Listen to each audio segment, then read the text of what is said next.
Hey, everybody, and welcome to the Pleasure Priority Podcast with me, Amber Taylor. This is the podcast all about how you can have the audacity to put yourself and your pleasure first, which ultimately shapes a life perfect for you. We discuss friends and family, career and money, oppression, healing, and mental health, current events, and historical ones too. Basically, all things life and pleasure and how you can create more of it authentically. I'm your host, Amber Taylor, and it's my pleasure to talk to you every week. Let's tune in.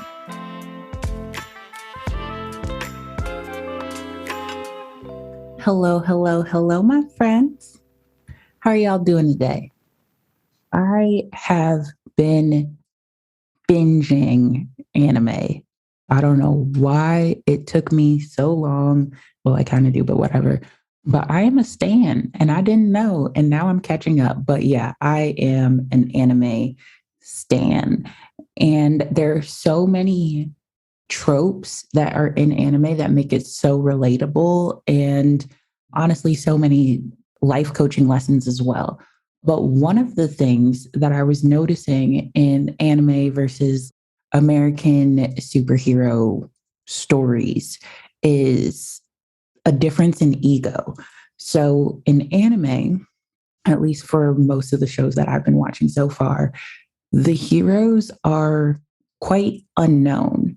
They don't get praise, they don't get accolades. Oftentimes they're fighting battles and protecting people from things they don't even know that they need protection from. So these guys are risking their lives day in, day out, and don't expect anything from it. Don't expect praise, don't expect rewards, don't expect fame, don't expect money. Like they're literally doing it because they are called to do it. And they have a desire to answer that call. And that's so beautiful to me because oftentimes in American superhero culture, the fame is kind of what drives the hero a lot of times and at their demise as well. Of course, classically in all the superhero films, but like right now I'm thinking of The Boys on Amazon and like how damaging it is to praise these people just because they have certain abilities and not for like who they actually are.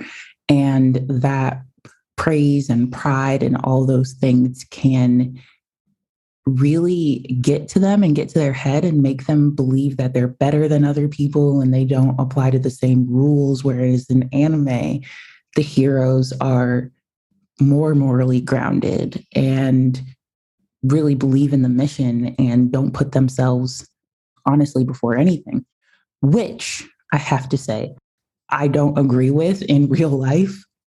Definitely put yourself first in real life, but just for the sake of watching these shows and relating to these characters and seeing their journey and how they prioritize really the mission and their duty and like not in a demoralizing sense, but in a sense of this is who I am and this is what I'm giving and this is what I want to do in the world.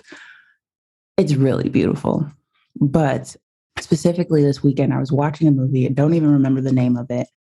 And it wasn't even a hero movie. I just had to give that aside. But y'all, there's a point, I promise we'll get to it. But this quote had really stuck out to me in this movie of this guy describing adulthood. And he basically said, adulthood is a compilation of small despairs. And basically, those small despairs pile up, pile up, pile up. And then you have this huge just pile of despair, desperation. And ultimately, it equates to loss of belief. And when you lose that, when you kind of break that bond, that tether to the impossible is possible, anything can happen, that just childlike belief of the general good in the world, the good in you, the good in people, that's when you become an adult. And ooh, that got me because I was thinking about it and it's so true. It's like when we're children, we think adulthood is this like amazing thing and we can make any decision that we want and we can do what we want. We could see and be and whatever who we want. But when we're actually adults, most of us are just doing what we feel like we have to do, doing what we are told to do. We forget that we have choice, that we have power, that we were striving for this moment to do everything that we ever wanted. But that pile of despair stops us. And it really got me thinking about just kind of the differences in children or people who never lost that spark, who never grew their pile of despair to their limit, who still just believe. Like kids believe in all the mystical creatures and Santa and the tooth fairy and all the things, and they just believe in them. But they also believe in tomorrow. They believe in a new day. They believe in, I've been asking for the same thing for Christmas for 5 years, but this is the year, this is the time, this is when it's going to happen.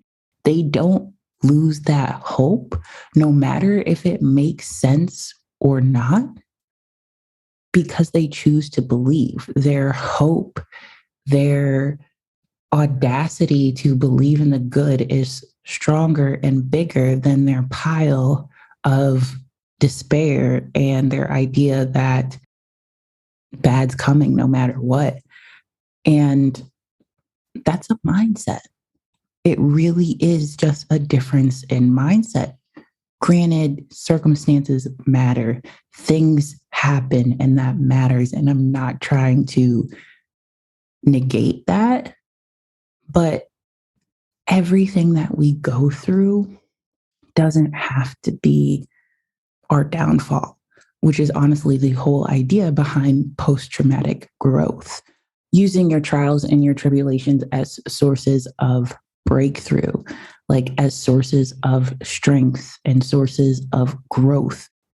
That's the whole idea. So when you go through things and you don't allow them to deter you, but instead of propel you, you can keep that belief. You can keep that innocence, if you will, and you can keep that hope that no matter what, you'll get there. Your breakthrough is coming. And ultimately, that's what I wanted to talk to y'all about today, that your breakthrough is coming. Keep going. Don't stop. I think so often when things get hard, things don't work out, whether it be according to plan or 7, 8, 9, 10 plans that we had, and things just aren't going the way that we thought they would. They're hard, they suck, they hurt, and you just feel like you can't keep going anymore. That's when you are right on the verge of your breakthrough. And that is when you keep going. You don't resist it, you embrace it, and you dive in, because that surrender, just that vulnerability to let go of the reins, let go of control, continue going. But the unattachment to how this is supposed to end up, and that surrender to the other side of it out there, not just you, but the divine and how they operate, how they work, the universe, just letting it go enough to be in their hands. And that true surrender, that true embrace, that true just jumping and allowing yourself to fly, even if you don't see your wings yet, that is just how you get to the breakthrough. That is how you cross over to the other side. If you stop short, that sucky feeling is going to prolong, it's going to last longer. It sucks so bad because you're on the verge and you just need to push through to make it. Just like I don't know, I just thought of this, but I used to run the 400-meter dash when I was in high school. And it's the longest sprint, the longest full out run in track and field. After the 400, things get to start calling long distance. Well, not even necessarily long distance, but the idea is that you're not doing a full out sprint. And the first time I did a 400, I almost passed out. I was like, this is not for me. I'm not going to make it. I can't do it. But then I kept going. I kept trying. And I realized like that part where I get really tired on the second curve is because I'm almost done. There's just that straightaway. And instead of succumbing to my exhaustion and the pain and noticing my breathing and everything going wrong, if I focus on I'm almost there, I surrender to everything happening in my body. I know that it's not lasting forever because I'm making it through this straightaway as fast as I can. I'm on my way. I'm holding on. Doesn't matter what place I'm in, doesn't matter who's next to me. It's me running this race and me knowing that I'm going to make it no matter what it looks like. That's what pushes you through. Keep going. And kind of just another analogy, allegory, metaphor, whatever you will, but a snake sheds its skin. This is common knowledge. But in the process of a snake shedding its skin, it goes blind for a period of time.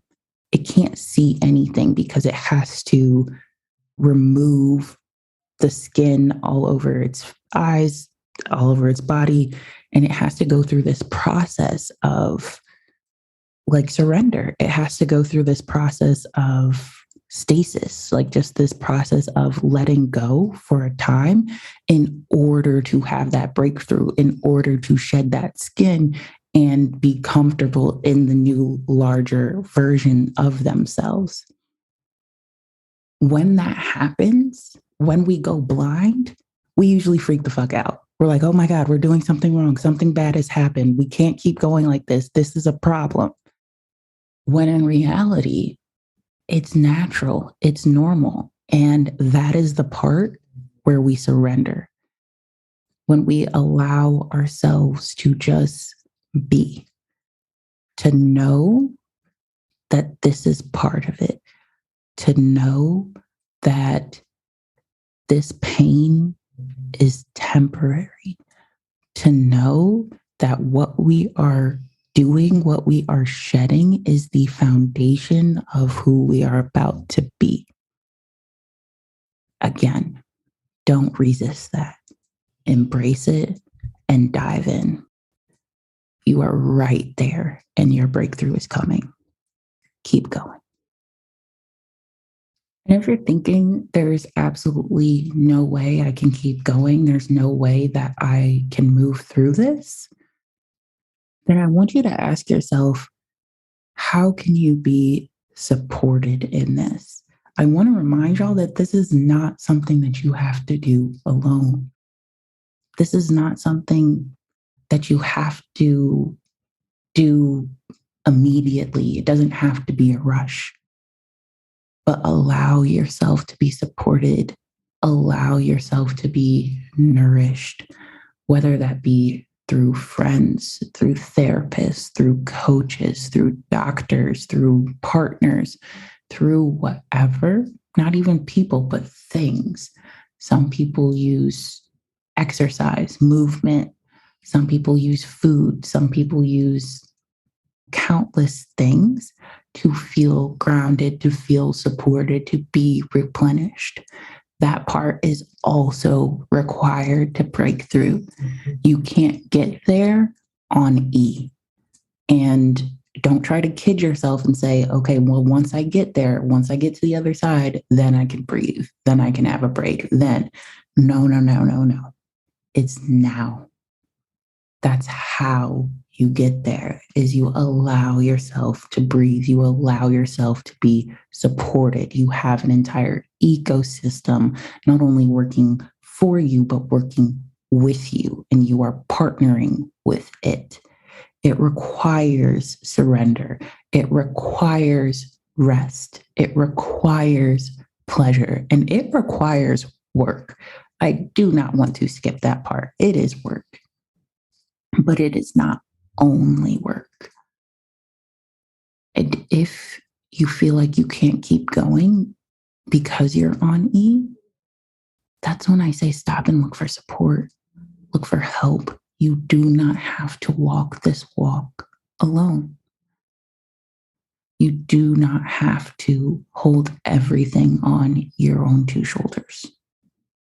You get to be supported. You deserve to be supported. And I'm telling y'all this because I've experienced it. I was that person who believed I had to do everything by myself. And if I didn't, then it was somehow less meaningful or I was less worthy or whatever. Like I had to get it by any means necessary, including running myself to the ground. Okay, maybe it worked like a little bit, but I was done after. Like I couldn't keep going. I couldn't make it. Like I burnt out. It's not a sustainable practice. But when you allow help, when you allow support, you're able to move that much more quicker with that support. And it's not just about the speed at which you do it, but the ease as which you do it. When you have a lush ecosystem of support, when you have those people in your corner that you can rely on and turn to, when you have the ability to fall apart with someone and not only be strong all the time, your breakthroughs, your jumps, they go so much bigger, deeper, faster. It's not just a breakthrough, it's a quantum leap. You're literally shattering timelines, but that requires help, it requires assistance, and it requires surrender. Your breakthrough is coming, but you have to work with it, not against it. Those stories I told about anime in the beginning are relevant because we want to take ego out. We want to not be so prideful that it has to be done in the way that we think it needs to be done in order for it to happen. We want to have a relentless commitment to our destination, not necessarily the journey, because we have no idea how it can go and what twists and turns we can take and what we need to learn along the way to even get to the destination. So having that ecosystem of support is necessary, not just to help you, but to nurture you, to guide you, to share with you, to help you skip obstacles that others may have already gone through. Now, some of them you're going to need to go through yourself, but you don't have to go through all of them. Your breakthrough is coming. You just have to keep going. And if you'd like to add me to your support team, I'd love to have you. Let's talk about working together one-on-one. I do have spots open in my 6-month program, the Pleasure Priority Playbook.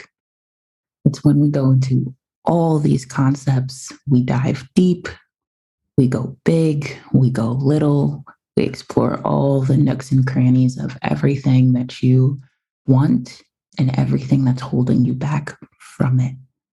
I teach you how to create more pleasure in your life on your terms, whatever that looks like for you. Y'all, this is work that pays dividends over time. You get so much out of it when you do it, but it stays with you throughout your entire life. It's the education that you actually use on a daily basis. And I am so happy to do this work. and honored to have the chance to do it with you. So if you like this podcast and want to get to know me a little bit more, how about we chat over a consult call? I'd love to talk. Have a good one, y'all. Hey, friends. Thanks so much for listening to this episode of the Pleasure Priority Podcast. I hope you enjoyed it. If it's your pleasure, check me out on Instagram at Amber Taylor Coaching and my website, www.ambertaylorcoaching.com, for more on increasing your pleasure across all aspects of life. As always, make sure to follow the show and check back each week for a new episode. I'd also love it if you'd leave an honest rating and review, and if you'd share the show with anyone else you think would benefit. Much love. Talk soon, friends.